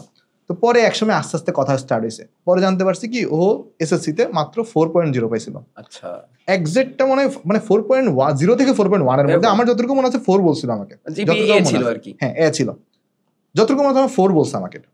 তো দেন আস্তে আস্তে আমাদের ফ্রেন্ডশিপ বাড়লো, ছেলেটার নাম রুবায়াত ছিল। তো দেন ও কিন্তু এইচএসসি তে গোল্ডেন প্লাস পাইছে, মাশাআল্লাহ। এবং ভাই এইচএসসি তে কিন্তু বৃত্তিও আসছিল, এবং ও চুয়েটের মেকানিক্যাল থেকে গ্রাজুয়েট হয়েছে, মাশাআল্লাহ। মানে জিনিসটা হচ্ছে দেখেন যে এসএসসি তে কিন্তু রেজাল্ট খুব খারাপ ছিল, এটাকে বলে কিন্তু কামব্যাক রিয়েল কামব্যাক। এবং ও কিন্তু আমি দেখতাম কারোর সাথে কথা বলতো না, মানে নিজে চুপ, মানে একদম, কারণ ঢাকঢোল যদি কেউ পিটায়, মানে এটা আসলে ওর ফ্রেন্ড ওকে ডিমোটিভেট করবে। ও চুপচাপ মানে পড়াশোনা করে গেছে, রেজাল্ট কিন্তু খুব ভালো পাইছে। আমি আমার একটা কোন বাস্তবতা বলি, আমার যখন রেজাল্ট দিল, এসএসসি রেজাল্ট দিল, আমার কিন্তু আমাদের সময় সামাজিক বিজ্ঞান ছিল, যেটাকে এখন বলা হয় বাংলাদেশ ও বিশ্ব পরিচয় যে সাবজেক্ট, আমার কিন্তু এখানে এ প্লাস মিস গেছিল এসএসসি তে। তো আমার কিন্তু এসএসসি তে কিন্তু গোল্ডেন ছিল না, জিপিএ 5 ছিল বাট গোল্ডেন ছিল না। এন্ড আমার ফ্যামিলিতে থাকে না, ফ্যামিলিতে তো অনেক রকমের মানুষ থাকে। আমার মা আমাকে ওই সময় সাপোর্ট করেছিল, আমার খালা ওই সময় আমাকে সাপোর্ট করেছিলেন, বাট সবাই তো আর একরকম না। আমার এই কথাটা অনেক মানুষের কাছে শুনতে হয়েছে, এবং কষ্টের বিষয় হচ্ছে আমার ফ্যামিলি 80% মানুষের কাছে এই কথাটা শুনতে হয়েছে যে এসএসসি তে জিপিএ 5 পায় নাই, এইচএসসি তে পাবেই না। কারণ এসএসসি তে গোল্ডেন পাইলে তারা যে এসএসসি তে জিপিএ 5 পায় না, ওর তো এসএসসি তে জিপিএ 5 আসে নাই, ও আর কলেজে কি পাবে না, গোল্ডেন পাবে না। আই এম এ স্টুডেন্ট, আমার কিন্তু আমার এইচএসসি, আমি 2016 সালে এইচএসসি পরীক্ষা দিই, কলেজে পরীক্ষা দিই, এবং আমার কিন্তু সবগুলো সাবজেক্টে এ প্লাস ছিল, এবং আমার কিন্তু সায়েন্সের সবগুলো সাবজেক্টে উইথ আইসিটি 90-র উপরে মার্ক ছিল। তো আমি আমার ওই কথাগুলোকে আমি আমার এনকারেজ হিসেবে নিয়েছিলাম যে দেখো ভাই, আমাকে বলছে যে যেই ছেলে স্কুলে গোল্ডেন পাই নাই সে তো কলেজে এ প্লাসই পাবে না।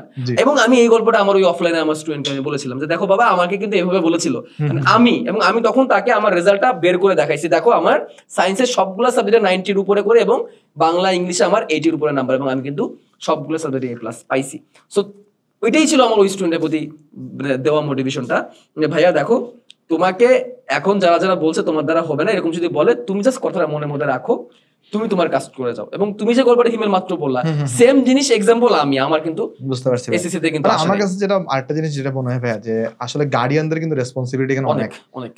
আমার কাছে যেটা মনে হয় যে গার্ডিয়ানরা একটা প্রেশার ওদের উপর চাপায় দেয়, যে না জানতেও বা অনেকে জেনেও যে পড়াচ্ছি, ওই তো আমাকে ইনকাম করে ইয়া করবে, আমাকে একটা এক্সপ্রেশন থাকে। এটা আমাদের বাংলাদেশ সোশ্যাল সার্কামস্টেন্সেস থেকে একটা এক্সপেকটেশন থাকে, ছেলে মেয়ের পেছনে এত ইনভেস্ট করতেছি, ছেলে মেয়ে আমাদের বুড়ো হলে দেখবে। ব্যাপারটা হচ্ছে যে ছেলে যদি বুয়েটে পড়ে, ছেলে যদি ঢাকা মেডিকেল পড়ে, তাহলে আমি একটু আলাদা একটা আমার সমাজে একটা প্রেস্টিজ বাড়বে যে আমার ছেলে মেডিকেলে পড়ে। বাট এইটা আমার কাছে কেন জানি মনে হয় যে এটা আসলে করা উচিত না। এটা একটা স্টুডেন্টের জন্য কি পরিমাণ মেন্টাল প্রেসার। জি, আবার ধরেন যে এসএসসি তে অনেকেই এবারতে এ প্লাস মিস করলো, তো এটা আসলে আমার কাছে যেটা মনে হয় যে গার্ডিয়ানদের আসলে এই ক্ষেত্রে খুব কিন্তু ওদের প্রতি মানে যত্নবান হওয়া উচিত, যে ওদের কোনো বোঝাটা পায় না দিয়ে ওদের যে কোথায় ভুল হয়েছে সাথে ডিসকাশন করা উচিত, ওদেরকে আরেকটু মোটিভেট করা উচিত। আমার কাছে যেটা মনে হয় পার্সোনালি, যে ওদের উপর যেন কোনো প্রেশার চাপায় না দেয়, যে ঠিক আছে কোনো সমস্যা নাই, এসএসসি রেজাল্ট খারাপ হয়েছে। হ্যাঁ, এই একটা কথা যে ঠিক আছে বাবা, তুমি চেষ্টা করছো, হ্যাঁ তুমি তোমার চেষ্টা করছো, সমস্যা নাই, হয় নাই। এইটা যে একটা স্টুডেন্টের জন্য কতটা রিলিফ দেয়, যে সেই স্টুডেন্ট তার অবস্থা কি হয় যে আমি আবার শুরু করব ভালো করে। তাকে যদি আমি ডিমোটিভেট করি, তুমি কি করবা, তোমার এতে হবে না, তোমার ফ্রেন্ড ওইটা পাইছে, হ্যাঁ তুমি ওর পা ধোয়া পানি খাও, এইটা যে কতটা মানে কতটা যে ক্ষতি করে, যে পা ধোয়া পানি খাওয়া, এই কথাটা এমন একটা অবস্থা। মাঝে মাঝে অনেকে মজা করে মানে মজা এবং তাচ্ছিল্য করে বলে পা ধোয়া পানির কথাটা এত বেশি প্রচলন হয়ে যায়, পা ধোয়া পানির ব্যবসা করলে মনে অনেকে বড়লোক হয়ে যাবে। এটা কিন্তু মানে আইরনি করে কথাটা বলছে, তাচ্ছিল্যের জন্য কিন্তু বলা হয়েছে। বাট এটা যে একটা স্টুডেন্টের জন্য কতটা ক্ষতি করে, আমি তো দেখছি আমার ছেলে মেয়ে চেষ্টা করছে, হ্যাঁ এটা আমার চোখের সামনে হয়েছে। একটা ছেলে বা একটা মেয়ে সারা দিন না চেষ্টা করে এসএসসি পরীক্ষা দিয়েছে, তারপর তার রেজাল্টটা ভালো হয় নাই, তাকে যদি এখন আমি কথা শোনাই, এটা তো খুবই অমানবিক। আমার কাছে মনে হয় যে ভাইয়া মানে স্টুডেন্ট মানে ছেলে মেয়েদের সাথে এটা আসলে যতটা ক্লোজ হতে পারবে, কেয়ার নিতে পারবে, ততই আসলে ওরা একসময় কি জিনিসটা হচ্ছে যে ওরাই তো একসময় ওদের বাবা মাকে মানে সেবা যত্ন করবে। বাট যত ছোট বয়সে যত দাগ লেগে যায় মনের মধ্যে, কষ্ট পেয়ে যায়, এটা আসলে থেকে যায়। এবং আমি খুব স্ট্রিক্টলি বলি, গার্ডিয়ানরা আমার থেকে বড়, যেহেতু আমি অফলাইনে কাজ করি, যেদিন রেজাল্ট হয় তার আগের দিনই স্টুডেন্ট, আমার একটা ব্যাচে ক্লাস ছিল, তো রেজাল্ট হওয়ার আগের দিন অর্থাৎ 9 তারিখে একটা ক্লাস ছিল আর কি। তো অনেক যেহেতু নতুন নতুন ক্লাস শুরু হয়েছে, গার্ডিয়ানরা আসে, স্টুডেন্টের সাথে আসে প্রথম।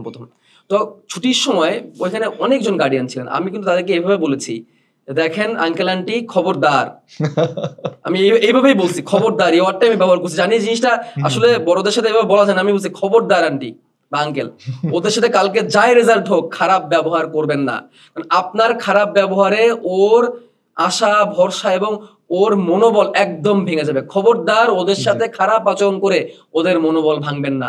হয়তোবা আপনার ছেলে মেয়েটা পড়াশোনা করছে, বাট কোনো একটা কারণে তার রেজাল্টটা ভালো হয় নাই, হয়তোবা আপনার ছেলে মেয়ে মেডিকেল বা বুয়েটে পড়ার জন্যই হয়তোবা তার এই পৃথিবীতে আসা হয় নাই, অন্য একটা ভালো কাজের জন্য তার হয়তোবা আসা হয়েছে, সেটাকে খুঁজে বের করেন। সবাইকে ডাক্তার ইঞ্জিনিয়ার হইতে হবে না, সে অন্য একটা কাজে অনেক ভালো কিছু করবে এবং আপনার নাম আরো উজ্জ্বল করবে। সুতরাং খবরদার তার মনোবল ভাঙবেন না, কারণ এই সময় আমরা অনেক খারাপ স্টোরি তো শুনি, অনেক কিছুই তো হয়, অনেক স্টুডেন্টের লাইফ নষ্ট হয়ে যায়, অনেকে নিজের লাইফ শেষ করে ফেলে। হ্যাঁ ভাই, এটাই আমার কাছে আরেকটা যেটা মনে হয় ভাই, এটা তো গার্ডিয়ানের তো কিছু রেসপন্সিবিলিটি আছেই, যে ওদের সাথে যেন মোটিভেট করে। স্টুডেন্টদেরও কিন্তু অনেক বড় কমিটমেন্ট এখানে আসলে আছে, যে ও যদি দেখে যে আমার এসএসসি রেজাল্টটা খারাপ হয়েছে, একটা জিনিস হচ্ছে আমরা তো সবসময় চাইবো যে আমাদের বাবা আমাদেরকে নিয়ে প্রাউড করুক, বাট আমি দিতে পারি নাই কোনো কারণে এসএসসিতে, তাহলে আমার কিন্তু একটা বড় একটা চ্যালেঞ্জ কিন্তু এইচএসসিতে আমি যেন ভালো করে আমার বাবা মাকে প্রাউড করতে পারি। এখন আমি আমার বাবা মাকে এখন যদি আমি ইনকাম করে দিই, সেটা থেকেও বাবা মা বেশি খুশি হবে যদি আমি একটা ভালো জায়গায় টিকি বা একটা ভালো রেজাল্ট যদি করতে পারি। আমার মনে হয় যে প্রতিটা স্টুডেন্টেরও এইটা আসলে একটু মাথায় রাখা উচিত যে হ্যাঁ আমার এসএসসিতে রেজাল্ট খারাপ হয়েছে, বাট এটাই কিন্তু জীবনের শেষ না। এইচএসসিতে যদি আমি রেগুলার, যে আমি যেটা বলবো ভাইয়া, যে আমাদের যে সাইকেল, আপনি আপনার বায়োলজি সাইকেল, আমাদের এসিএস এর physics cycle, math cycle, chemistry সাইকেলে আমরা আসলে স্টুডেন্টদেরকে এমনভাবে কেয়ার করে পড়ানোর চেষ্টা করতেছি যাতে তার আসলে অন্য কোনো মানে তার জন্য প্যারা না হয়। সে জাস্ট ক্লাস ফলো করবে, প্র্যাকটিস করবে, তার আসলে হয়ে যাবে। আমরা যে পরিমাণ ক্লাস অনলাইনে দেই, জি অনলাইনে একটা চ্যাপ্টারের পিছনে আমরা যতটুকু টাইম দিই, যতগুলো ক্লাস দেই, জি এই পরিমাণ ক্লাস তো আই থিংক অফলাইনে সম্ভবই না। না, সম্ভব না ভাই। আর এটাই ভাই যে অনলাইনে একটা সুবিধা হচ্ছে যে কোনো কারণে যদি অসুস্থতার কারণে একটা ক্লাস মিস হয়ে যায় লাইভে, সে কিন্তু রেকর্ড করে ফেলতে পারছে, বাট অফলাইনে কিন্তু সে আসলে শুধু একটা কম। তুমি খরচের কথাটা চিন্তা করো না, অফলাইনে প্রতি মাসে এক এক সাবজেক্টের পিছনে খরচ হয় 2000 টাকা মিনিমাম, এবং অনেক জায়গায় আছে কোর্স সিস্টেমে কিন্তু দেখা যায় এখন বেশিরভাগ ক্ষেত্রে আছে সেই কোর্সে কিন্তু 14 থেকে 15,000 টাকা এমনকি 16,000 টাকা লাগে একটা ইয়ারে। আর সেখানে আমাদের অনলাইনে জাস্ট 6,000 টাকায় সে তার পুরো কলেজের একটা সাবজেক্ট কমপ্লিট করে। আসলে 6,000 দেওয়া লাগতেছে না, মানে সাইকেল ওয়াইজ 1000 করে, এবং সেই 6,000 কিন্তু একেবারে দেওয়া লাগে না, 1000 করেই 2 মাস পর বা 1.5 মাস পর বা 3 মাস পর হয়ে যাবে নাকি, তো খরচও তো অনেক কম, রেকর্ডও থেকে যাচ্ছে। আর ইভেন ব্যাপারটা হচ্ছে কি, আমাদের তো সাইকেল গুলোতে মেগা এক্সাম থাকে, উইকলি এক্সাম থাকে, প্রাইজ মানে জিতা কিন্তু মানে এটা কিন্তু এমন না যে একটা স্টুডেন্ট কিন্তু চাইলে তার একাডেমিক খরচটা কিন্তু সে একটা এক্সামে টপ করলে কিন্তু হয়ে যাচ্ছে, উঠে আসতেছে, সেটা কিন্তু অপরচুনিটি আমরা দিচ্ছি থাকে। এটা কি ভাই, আমার কাছে যেটা মনে হয় যে গার্ডিয়ানদেরও এই ব্যাপারগুলোতে সতর্ক থাকা উচিত, যে স্টুডেন্টদের রেজাল্ট খারাপ করে যেন ওদেরকে একটু মোটিভেট করে, বাট স্টুডেন্টদেরও কিন্তু আরো দায়িত্ববান হইতে পারে, রেসপন্সিবল হইতে হবে, যে আমার রেজাল্ট খারাপ হয়েছে কোনো সমস্যা নেই। হালি এক্সাম্পল আছে ভাই, যে এসএসসি তে রেজাল্ট খারাপ করে এইচএসসি তে অনেক বেশি ভালো কামব্যাক দিছে। এটা কিন্তু আসলে পসিবল ভাই জিনিসটা। আমি তো অনেক অনলাইনের প্রচার করছি, আবার আমি এখানে মাঝখানে দুইবার অফলাইনের কথা বলেছি, এই প্রশ্নটা আমাকে অনেকে করে, আপনি অনলাইনে এত ভালো ভালো বলেন, তাহলে আপনি কেন অফলাইনে পড়ান? আমাকে অনেকে প্রশ্নটা করে, তখন আমার উত্তরটা থাকে এরকম যে স্টুডেন্টটা আমার অফলাইনে আসে তাকে আমি জিজ্ঞেস করি তুমি কি অনলাইনে করতে পারো, ম্যাক্সিমাম স্টুডেন্টকে জিজ্ঞেস করা হয়, সে যে অনলাইনে পারে তাকে আমি না করি। অফলাইনটা সেই স্টুডেন্টের জন্য প্রযোজ্য যারা আসলে অনলাইনে ইউজ টু হতে পারে, তাদের জন্য অফলাইন ঠিক আছে, বাট আমি মনে করি যে স্টুডেন্ট অনলাইনে পারে পড়তে তার অফলাইনে যাওয়া উচিতই না, এই সময় নষ্ট করে দেওয়া উচিত না। আমাদের মনে হয় চোখের সমস্যা থাকে বা দীর্ঘক্ষণ স্ক্রিনে তাকাইতে পারে না, মনোযোগ রাখতে পারতেছে না বা এরকম, তো তাদের জন্য ঠিক আছে অফলাইন, বাট ম্যাক্সিমাম স্টুডেন্ট চাইলে অনলাইনে পড়তে পারে। ঢাকার বাইরের স্টুডেন্টের জন্য তো অফলাইন, ঢাকায় আসা, ঢাকায় এসে আমি ভালো কলেজে পড়বো, আমার মনে হয় এটা কোনো মানে হলো যে এক্সেপ্ট একটা কথা প্রথমেই বললাম, কারো যদি মনে খুবই ইচ্ছা থাকে, ইচ্ছার বিরুদ্ধে একটা কথা আছে না, শখ থাকলে ইচ্ছা থাকলে সেটা পূরণ করতে হয়, কারণ তা না হলে কিন্তু মনের মধ্যে একটা খারাপ লাগা কাজ করে, হাই আমি পারলাম না। হিমেল, আমি একটা প্রশ্ন আমি এখানে করবো, সেটা হচ্ছে যে যারা এই যে রেজাল্ট আশানুরূপ করতে পারে নাই, তারা কি এখনই শুরু করবে নাকি তাদের কলেজ শুরু হওয়ার পরে শুরু করা উচিত? তাদের তো ভাইয়া ৮-৬ বেঁধে এখনই শুরু করা উচিত, কারণ একটা তো খারাপ হয়ে গেছে, পিছলাই গেছে জিনিসটা, বাট যত তাড়াতাড়ি সে বুঝতে পারবে যে আমি পিছলাই গেছি, ট্র্যাক থেকে সরে গেছি, যত তাড়াতাড়ি ট্র্যাকে ফিরত আসতে পারবে তত তাড়াতাড়ি কিন্তু তার জন্যই বেনিফিট আসলে। তার মানে মোদ্দা কথা হচ্ছে রেজাল্ট তোমার আশানুরূপ হোক বা না হোক, তুমি টাইম নষ্ট করো না, কথাই কান দিও না যে 2-3 মাস ঘোরো, আড্ডা দাও, যে যত কিছুই বলুক ভাই, আমার কাছে যেটা মনে হয় যে এখন পারফেক্ট টাইম যে আসলে জিনিসটা শুরু করে দেওয়া।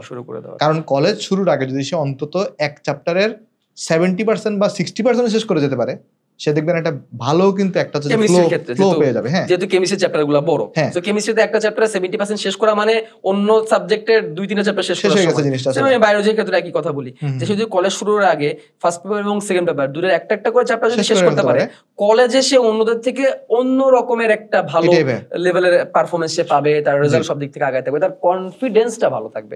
এই কথা আমি সবসময় বলি, এটা অনেকেই বুঝতে চায় না।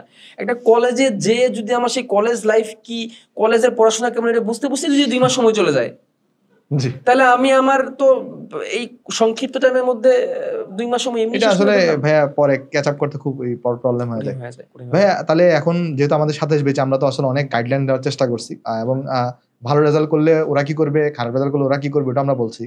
তাহলে ভাইয়া ওদের যে কলেজের ভর্তি কার্যক্রম, এটা কবে শুরু হইতে পারে এটা একটু যদি আইডিয়া দিতেন। কলেজ ভর্তির ব্যাপারটাই এটা খুব ইন্টারেস্টিং একটা জিনিস। কলেজ ভর্তির ব্যাপারে আমি প্রথমে একটু বলি, কলেজ চুজ করাটা খুব ইম্পর্টেন্ট একটা কাজ। কারণ কলেজ চুজ করার ক্ষেত্রে আমাদের ম্যাক্সিমাম ক্ষেত্রেই প্রথমত সমস্যা হচ্ছে ব্যাপারটা অনলাইন। ঢাকা বা যদি মডার্ন শহর শব্দটাই ব্যবহার করবো, যেগুলো মডার্ন শহর আর কি, সেখানকার বাচ্চা কাচ্চারা হয়তো ভাই ব্যাপারটা অনেকে বোঝে অনলাইনে কিভাবে অ্যাপ্লাই করতে হয়, বাট অনেকে কিন্তু এটা বোঝে না। অনেকে কিন্তু ওই যে সাইবার ক্যাফে যেটা থাকে বা হচ্ছে এখানে আবেদন করা যায়, হ্যাঁ তারা ভালো কাজ করছে, তারা আবেদন করতে হেল্প করতেছে, বাট ওইখানে আবার অনেক মিস্টেকও কিন্তু হয়ে যায়। হ্যাঁ, ওদের উপরই কিন্তু আমার বেশিরভাগ স্টুডেন্ট কিন্তু ডিপেন্ডেন্ট। আমার যেটা মনে হয় যে ঢাকার বাইরে ম্যাক্সিমাম জেলা শহরে কিন্তু ওই যারা আবেদন করে দোকানে, তাদের প্রতি কিন্তু বেশি ডিপেন্ডেন্ট। এখন যে দোকানে আবেদন করে সে কি জানে আমার অবস্থা কেমন? সে কিন্তু আমার অবস্থা কেমন জানে না। তো এখানে একটা প্রবলেম। তো কলেজ সিলেকশনের ব্যাপারটা ম্যাক্সিমামই বোঝে না কেমনে করা উচিত, এবং আনরিয়েলিস্টিক ভাবে কলেজ চুজ দেওয়া শুরু করে, যেটা আসলে রিয়েলিস্টিক না। প্রথমত এখানে বুঝতে হবে যে আমার মার্ক কত, আমার গত বছরের মার্কটা আগে দেখতে হবে যে আমার মার্ক 1100 সামথিং, বা আমার মার্ক 1200, বা আমার মার্ক 1000 বা 1000-এর নিচে। সেই মার্কে আমি যেইখানে অ্যাপ্লাইটা করবো, আইদার সেটা ঢাকা অথবা ঢাকার বাইরে। আমি কিন্তু প্রথমে একটা কথা বলেছি, ক্যাটাগরি দুইটা, ঢাকার ভেতরে, ঢাকার বাইরে। তো ঢাকার বাইরের জন্য এক ধরনের সাজেশন, ঢাকার ভিতরের জন্য কিন্তু আরেক ধরনের সাজেশন। তো আমাকে আগে বুঝতে হবে আমি কোন জায়গায় থাকবো, সেই জায়গার মার্ক গুলাকে দেখে তারপর আমার অ্যাপ্লাই করা উচিত। আমি এমন এমন কলেজ হুজু করে বসে দিয়ে ফেললাম যে কলেজ আমার মার্কের মধ্যে আসেই না, তাহলে তো আমার প্রথম চয়েসে আসবেই না। এবং নিয়ম হচ্ছে যে প্রথমবার যখন কলেজ চয়েসটা দিতে হয় তখন মিনিমাম 5টা কলেজের নাম দিতে হবে, মিনিমাম 5টা, এবং সর্বোচ্চ 10টা কলেজ সিলেকশনে দেওয়া যায়। এবং সেখানে সিলেকশনটা কিভাবে হবে, প্রথমে মার্ক দেখে ডিস্ট্রিবিউট করা হবে। মার্ক দেখার পর তারপর তার চয়েসটা দেখা হবে, এবং তারপর অ্যাভেবিলিটি। তাহলে প্রথমে তার মার্ক দিয়ে কাউন্ট হবে। তো দেখা যায় যে ঢাকার মধ্যে যে ভালো কলেজগুলো যেগুলো ডিমান্ড বেশি থাকে, সেখানে কিন্তু ম্যাক্সিমাম যারা ভালো রেজাল্ট করেছে, ভালো মার্ক পেয়েছে, সেখানেই কিন্তু সেই রেজাল্ট গুলো চলে যায়। তো দেখা গেল আমি ধরলাম এবার হাইয়েস্ট মার্ক হচ্ছে 1280, কথা বললাম 1280 বা 1285। তো ঢাকার যে টপ কলেজ যেগুলো বলি, সেখানে কতগুলো সিট থাকতে পারে? 10 থেকে 12,000। 10 থেকে 12,000 বেশি তো না। এখন 1280 আমার যদি হাইয়েস্ট রেজাল্ট থাকে এবং 1260 পর্যন্ত যদি এই 10,000 সিটের মধ্যে চলে আসে, 1260-এর মধ্যেই তো এই 10,000 সিট চলে গেল। এখন কারোর রেজাল্ট হচ্ছে 1240 বা 1100, সে যদি ওই টপ কলেজগুলো সিলেকশনে দেয়, সে কি কলেজ পাবে? সে তো অবশ্যই কলেজ পাবে। অনেকে এই ভুলটা করে, হুজুকের বসে দিয়ে দেয়। এই ধারণাটা তো আগে থাকতে হবে যে এই কলেজে গত বছর কতর মধ্যে সিলেকশন হয়েছে। তো এটা নিয়ে আমি পার্টিকুলার একটা ভিডিও আমি পরে বানাবো, কত মার্কের মধ্যে গত বছর হয়েছিল বা কিভাবে হয়েছিল। বাট আগে দেখতে হবে যে আমার সেই কলেজের মধ্যে আসে কিনা, তারপর আলোচনাটা আসে ঢাকার মধ্যে না ঢাকার বাইরে। ভাইয়া আমি আগেই বারবার বলেছি, একটু আগে আমি কথাটা বলেছি যে তুমি যদি ঢাকার বাইরে থাকো, তোমার হুজু করে বসে ঢাকা আসার দরকার নেই। ইনকেস যদি তোমার খুব ইচ্ছা না থাকে যে আমি রাজুকে পড়বো বা নরডেমে পড়বো, যদি খুব ইচ্ছা থাকে তুমি অ্যাপ্লাই করো, কোনো সমস্যা নেই। বাট এরকম যদি আহামরি ইচ্ছা না থাকে, এখন হুজু করে বসে অন্যের কথায় কান দিয়ে ঢাকা আসার দরকার, তুমি অনলাইনে করতে পারবা। সো তুমি তোমার যে এলাকাটা আছে, তুমি যে এলাকায় বড় হইছো, সেই এলাকায় থাকো, সেই এলাকার ভালো কলেজে তুমি ভর্তি হও। ভালো কলেজ কেন দরকার পড়ে? ভালো কলেজ দরকার পড়ে পরিবেশটার জন্য, কম্পিটিশনটার জন্য। আমি ওই জন্য বলবো তুমি ভালো কলেজ চেষ্টা করো। ভাই তোমার ভালো রেজাল্ট আসে, তুমি কেন ভালো কলেজ চেষ্টা করো? তো সেইখানে তুমি অবশ্যই প্রথম তোমার টার্গেট থাকবে তোমার বাসা, তুমি যেখানে থাকো সেখান থেকে 2 থেকে 3 কিলোমিটার রেডিয়াস, অর্থাৎ তুমি যদি এই মাঝখানে থাকো সেখান থেকে 2 থেকে 3 কিলোমিটার রেডিয়াসের মধ্যে তুমি তোমার কলেজটা চুজ করো। ইটস বেটার যে তুমি সেখান থেকে হেঁটে যেতে পারো, তাহলে আরো ভালো। অথবা রিক্সায় দূরত্ব, আমি সবসময় রিক্সার দূরত্ব খুব প্রেফার করি। রিক্সার দূরত্বে যেখানে যাওয়া যায়, তুমি রিক্সার দূরত্বে 2 থেকে 3 কিলোমিটার রেডিয়াসের মধ্যে তুমি কলেজ চুজ করো। ঢাকার ক্ষেত্রেও এটা প্রযোজ্য। ঢাকায় তুমি যেখানেই থাকো না কেন, তুমি ধারে কাছে কলেজ চুজ করো। এখন তুমি থাকো পুরান ঢাকা, আমি ঢাকায় চলে আসলাম, ঢাকার বাইরের আলোচনা তো শেষ, তুমি তোমার ধারে কাছে কলেজ সিলেক্ট করো। এখন ঢাকার মধ্যে আসি, তুমি থাকো পুরান ঢাকা। পুরান ঢাকায় থেকে তোমার শখ হচ্ছে তুমি আদমজিতে পড়বা, বা তুমি রেসিডেন্সিয়ালে পড়বা। ভাই তোমার আসতে কতক্ষণ টাইম লাগবে? তোমার তো আসতেই প্রতিদিন 2 থেকে 4 ঘন্টা টাইম চলে যাবে, ঢাকার যে জ্যাম। এখন তোমার ইচ্ছা নরডেম কলেজে পড়া, নরডেম কলেজে পড়া তোমার ইচ্ছা, তুমি থাকো সাভারে, সাভার থেকে বাসে করে প্রতিদিন নরডেম কলেজে তুমি পড়বা। হ্যাঁ, নরডেম কলেজে তারা পড়তে পারবে যারা নরডেম কলেজের 2 থেকে 3 মিটার, এখন তো ভাই মেট্রো হয়ে গেছে, মেট্রো রাইট। আমি এটাই আসতে যাচ্ছিলাম যে কেউ যদি মিরপুরে থাকে বা কেউ যদি উত্তরা থাকে এবং মেট্রোর স্টেশনের ধারে কাছে থাকে, সে যাক নরডেম কলেজে। তুমি হিসাব করবে যে তোমার কলেজে যাইতে কতটুকু টাইম লাগে। প্রথমত আমি ভালো সিস্টেম রিক্সার দূরত্বে যাওয়া যায় কিনা, দ্যাটস ভেরি নাইস।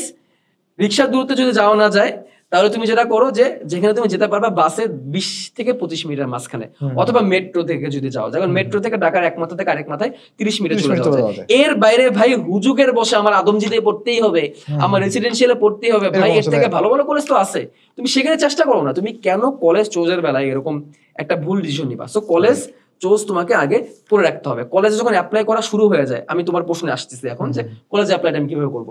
কলেজ যখন অ্যাপ্লাই করা শুরু হয়ে যায় তখন স্টুডেন্টের মাথায় একটা প্যানিক সিচুয়েশন তৈরি হয়ে যায়। আগে থেকে কোনো খোঁজ খবর নেয় না, তখন প্যানিক করতে থাকে, কোথায় করবো কি করবো, এবং আরেকজনের কাছে জিজ্ঞাসা করে। ভাই আরেকজন তো তোমার চয়েস জানে না, আরেকজন তো তোমার টেস্ট জানে না, তাই না? তুমি আরেকজনের টেস্টে খাবা না, তুমি আরেকজনের টেস্টে তুমি কলেজ কেন চুজ করবা? কলেজ তুমি চুজ করবা, তুমি তোমার নিজের ডিমান্ডটাকে দেখো, ফ্যামিলির সাথে কথা বলো। প্রথমত ওই যে ধারে কাছে তো অবশ্যই হইতে হবে, ফ্যামিলির সাথে তুমি কথা বলো এবং নিজের যেটা ইচ্ছা সেটাকে আগে প্রায়োরিটি দাও। এন্ড সবকিছু ঠিকঠাক হয়ে গেলে, এবং এটা আগে থেকে ঠিকঠাক করে ফেলতে হবে। আমাদের রেজাল্ট দিয়েছে 10 তারিখে, রাইট? এবং 11 তারিখ থেকে পুনর্নিরীক্ষণ শুরু হয়েছে। পুনর্নিরীক্ষণ তাদের জন্য প্রযোজ্য যাদের আসানুরূপ রেজাল্ট আসে নাই, তাদের জন্য পুনর্নিরীক্ষণটা গুরুত্বপূর্ণ। তো পুনর্নিরীক্ষণের রেজাল্টটা কবে আসবে এটা আমি একটু মাঝখানে একটু বলে দিই। এটা আমরা ধারণা করতে পারি আগের বছরটা দেখে। আগের বছরে রেজাল্ট আসার মানে যেদিন কলেজের রেজাল্ট স্কুলের রেজাল্ট দিয়েছিল, অর্থাৎ এসএসসি পরীক্ষার রেজাল্ট দিয়েছিল, ঠিক তার 30 দিনের মাথায় তার পুনর্নিরীক্ষণের ইয়েটা আসলে, এবং পুনর্নিরীক্ষণের জন্য 7 দিন টাইম দেয়। তাহলে পুনর্নিরীক্ষণ শেষ হওয়ার, তাহলে আমরা বলতে পারি পুনর্নিরীক্ষণ শেষ হওয়ার মানে আবেদন শেষ হওয়ার 20 থেকে 25 দিনের মাথায় রেজাল্টটা চলে আসবে, এবং তার আগে কিন্তু কলেজের অ্যাপ্লাইয়ের প্রসেসটা শুরু হয়ে যাবে। সো আমার যেটা ধারণা কয়েকদিনের মধ্যে কলেজের শুরু হয়ে যাবে। আমাদের এমনও হতে পারে যে ভিডিও পাবলিশ হতে হতে কলেজের আবেদনের নোটিশ চলে আসবে, রেজাল্ট আসার কয়েকদিনের মধ্যে নোটিশ চলে আসে, এবং জুলাই মাসের লাস্টের মধ্যে, জুলাই মাসের শেষের থেকে কলেজে আবেদন শুরু হয়ে যাবে। তবে টেনশনের কিছু নাই, এটা আমরা গত বছর দেখেছি যে কলেজের প্রথম সিলেকশনের রেজাল্টটা আসে, মানে প্রথম যে সিলেকশনটা হয় সেই সিলেকশন রেজাল্টটা আসে ওই পুনর্নিরীক্ষণের রেজাল্টের পরে, অর্থাৎ যাদের রেজাল্ট চেঞ্জ হওয়ার সুযোগ আছে তাদের রেজাল্ট চেঞ্জ হওয়ার পরেই প্রথম সিলেকশনটা আসবে। প্রথম সিলেকশনটা কি, এখানে কয়েক ধাপে কিন্তু হয়, আমি যারা জানি তাদের জন্য একটু বলে রাখি। কলেজে আবেদনটা প্রথমে করা হয়, আবেদন করার পর একটা নম্বরের টাইম সে আবেদনকারী যাচাই বাছাই করে, এখানে ওই যে বললাম মার্ক চয়েস এগুলোকে দেখে দেন গভর্নমেন্ট থেকে প্রথম চয়েস লিস্ট দেওয়া হয়। সেই প্রথম চয়েস লিস্টে আমার একটা কথা বলে রাখি, প্রথম চয়েস লিস্টে কিন্তু অনেকের আবার কিন্তু কলেজ আসে না, তখন অনেকে আবার ডিপ্রেসড হয়ে যায়। আমরা এরকম মেসেজ প্রতি বছর পাই যে ভাই আমার তো কলেজ আসে না, এখন আমি কি করবো? তো কেন কলেজ আসে না এটা বুঝতে হবে। ওই যে আসানো না বুঝে তুমি দিয়ে ফেলছো, তোমার এই মার্কে এই কলেজ আসে না, সেসব কলেজ তুমি দিয়ে রাখছো, তো তোমার তো প্রথম কলেজ চয়েস লিস্ট আসবে না। টেনশনের কিছু নাই, যেদিন প্রথম কলেজ চয়েস লিস্ট আসে তারপরের দিন থেকে আবার দ্বিতীয় আবেদন শুরু হয়, তুমি দ্বিতীয়বার আবার আবেদন করতে পারবা। ইভেন প্রথমবার যারা আবেদন করতে পারে তারা অনেকে ভয় পেয়ে যায়, অনেকে জানেই না যে কেমনে হয়। তো তারা করে কি, প্রথম আবেদন শেষ হওয়ার পরে যে তাদের খোঁজ হয়, হাই আমি তো কলেজে আবেদন করি নাই, হাই আমার বুঝে আর কলেজে পড়া হবে না, এরকম না। প্রথম ফলাফল আসার পরে আবার যারা এখনো রেজাল্ট দেয় মানে অ্যাপ্লাই করে নাই, তারা আবার অ্যাপ্লাই করতে পারে, এবং তারা পরে আবার পারে, পর 2বার সুযোগ থাকে অ্যাপ্লাই করার। সুতরাং তোমার যদি রেজাল্ট চেঞ্জ হয়ে থাকে তুমি সুযোগ পাবা। এবং প্রথমে অনেকে আবার কলেজে ভর্তি হয় না, যে কলেজ তার লিস্টে আসে। এখন এমন হলো যে আমি একটা কলেজে পড়তে চাই, আমার মার্কও আছে, বাট আমার আসে আরেকটা কলেজ, আমি সেই কলেজে পড়তে চাই না, আমি আরেকটা কলেজে পড়তে চাই। তখন প্রথমবার তাকে ওই কলেজটা নিশ্চিত করতে হবে, এটা একটা নিয়ম। প্রথমে সেই কলেজটাকে নিশ্চিত করতে হবে, একটা মিনিমাম একটা অ্যামাউন্ট 150 টাকা ছিল সম্ভবত, নিশ্চিত করে সে আবার মাইগ্রেশন করতে পারবে। আচ্ছা, মাইগ্রেশন করার সুযোগ আছে, সুতরাং সে আবার চেষ্টা করতে পারবে অন্য কলেজে যাওয়ার জন্য। সো এইভাবে ধাপে 3টা স্টেপে কলেজে সিলেকশন হয়। সো আমি একটু আগে থেকে এই কথাটা আমার অডিয়েন্সদের বা আমার স্টুডেন্টদের বলে রাখতে চাই, তোমার যদি প্রথমবার সুযোগ নাও হয় টেনশনের কিচ্ছু নেই, তুমি আবার সুযোগ পাবা। প্রথমবার তোমার যদি রেজাল্ট কলেজ আসানুরূপ নাও আসে, তুমি আবার সুযোগ পাবা, তুমি কয়েকবার সুযোগ পাবা। তো কলেজ ভর্তি এই মাসেই সেই সার্কুলারটা চলে আসবে, এবং ইনশাল্লাহ আমরা পুনরীক্ষণের পরেই প্রথম ফলাফলটা আসবে। সো আমাদের এখন হাতে যথেষ্ট টাইম আছে, আমরা ধরে নিতে পারি আগস্ট পর্যন্ত আমরা আরামসে টাইম পেয়ে যাবো। এন্ড দেন ধাপে কলেজ ভর্তি আগাইতে থাকবে। কলেজ ভর্তি খুব ইজি প্রসেস, এখানে প্যানিক হওয়ার কিছু নেই। এটাই আমার কাছে যেটা মনে হয়, আমরা আজকে আমাদের যে কাঙ্ক্ষিত যে মেসেজগুলো দেওয়া দরকার আমরা দিতে পারছি। ঠিক আছে, আমরা ওদের সাথে আরো কথা বলবো এগুলো নিয়ে ইনশাল্লাহ। কলেজ লাইফ কিভাবে শুরু করবে, কলেজের শুরু টাইমে কিভাবে কি হবে, কি বই কিনতে হবে, কি এগুলো অনেকের প্রশ্ন থাকে, এগুলো নিয়ে আমরা আরেকদিন কথা বলবো। আপাতত ওরা সুন্দরভাবে কলেজ শুরু করুক ইনশাল্লাহ। আর আমার এসএস তো ম্যাথ, ফিজিক্স, কেমিস্ট্রি, বায়োলজি সবগুলোর জন্য ওদের সাথে আছি। ধন্যবাদ হিমেল এই সময়টা দেওয়ার জন্য, এন্ড আমাদের দোয়া থাকলো আমাদের 27 ব্যাচের স্টুডেন্টের জন্য। ঠিক আছে।